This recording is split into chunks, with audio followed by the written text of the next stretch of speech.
বাসায় সবাইকে দেখার জন্য বাড়ি যাচ্ছি, সবার সঙ্গে একসঙ্গে ঈদ করব। সবাইকে ঈদ হচ্ছে খুব সবার সঙ্গে খুশি ভাগাভাগি করার জিনিস। আমরা সবাই মিলে ঈদ আনন্দ করব। দাদু বাড়ি যাচ্ছি, আমরা যাচ্ছি।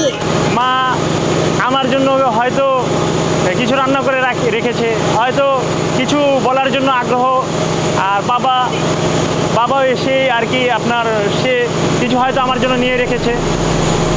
কংক্রিটের এই শহরে প্রতিদিন মানুষ ছুটছে জীবিকার তাগিদে স্বপ্নের পেছনে, কিন্তু বছরে কিছু সময় আসে যখন এই ছুটে চলা মানুষগুলো হঠাৎ থেমে যায়, ফিরে যেতে হয় নিজের শিকড়ে। আজ আমাদের গল্পের নায়ক সোহেল, যিনি ঢাকা শহরে ছোটখাটো একটি চাকরি করেন। আমার নাম মোহাম্মদ সোহেল, আমি ঢাকায় চাকরি করি। বছরের অধিকাংশ সময় ঢাকা থাকলেও মন পড়ে থাকে বাড়িতেই। চাকরি জীবনে ঢাকা শহরের থেকে যেহেতু আমার দুইটা ছেলে আছে, তারা বাড়িতে যাওয়ার জন্য খুবই চেষ্টা মানে আমাদেরকে জানায়, তাদের আগ্রহ জানায় যে বাবা আমি বাড়ি যাব। ঠিকই বছরের এই দিনগুলোতে বাড়িতে যাওয়ার জন্য হুমড়ি খেয়ে পড়ে সাধারণ মানুষ। চাকরির পর্যায়ক্রমে বস ছুটি হয়তো দেয় না বা কোনো বিড়ম্বনায় আসা যাওয়া হয় না। ঈদ এমন একটা আনন্দ মুহূর্ত সময় যেখানে আমরা বসও ছুটি পাই, ঈদের একটা 7 থেকে 10 দিনের ছুটি থাকে, সেখানে আমরা ফুল ফ্যামিলি নিয়ে যাই আমাদের দেশে। ঢাকা জীবন হলো একটা কষ্টদায়ক জীবন, যেটা আপনার যে থাকে সেই বুঝে। আর এই 1 বছরের ব্যবধানে আবার সে দেশে ফিরে যায়। এই দেশে ফেরাটা তার কাছে একটা মানে জীবনের একটা নতুন ইতিহাস বলে মনে হয়, কারণ এখানে আপনার প্রত্যেকটা অনুভূতি, তার জীবনের প্রত্যেকটা ছোট থেকে বেড়ে ওঠা যে অনুভূতিটা, সেটা টেনে ধরে। একটা গান আমি শুনেছিলাম, স্বপ্ন যাবে বাড়ি আমার, এই জিনিসটা ফুটে ওঠে আর কি প্রত্যেক বছরই। আর এই জিনিসটার কারণে আমরা খুব আনন্দিত।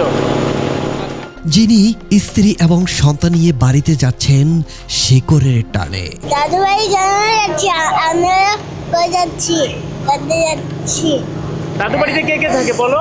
দাদু বাড়িতে দাদা আর চাচু আর দাদি আর বড় মা আর মামু চাচু, সবার সাথে দেখা করতে যাচ্ছি। সবার সাথে দেখা করতে যাচ্ছি।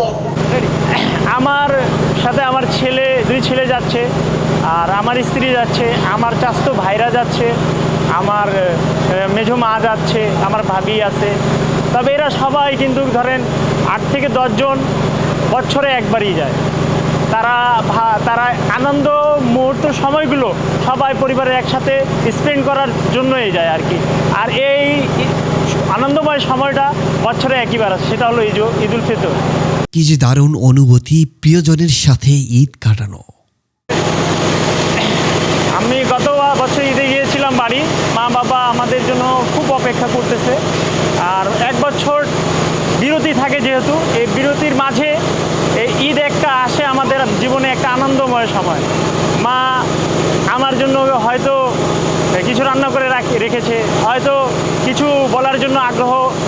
আর বাবা এসে আর কি আপনার সে কিছু হয়তো আমার জন্য নিয়ে রেখেছে, আমাকে দেখার জন্য আকুল হয়ে আছে।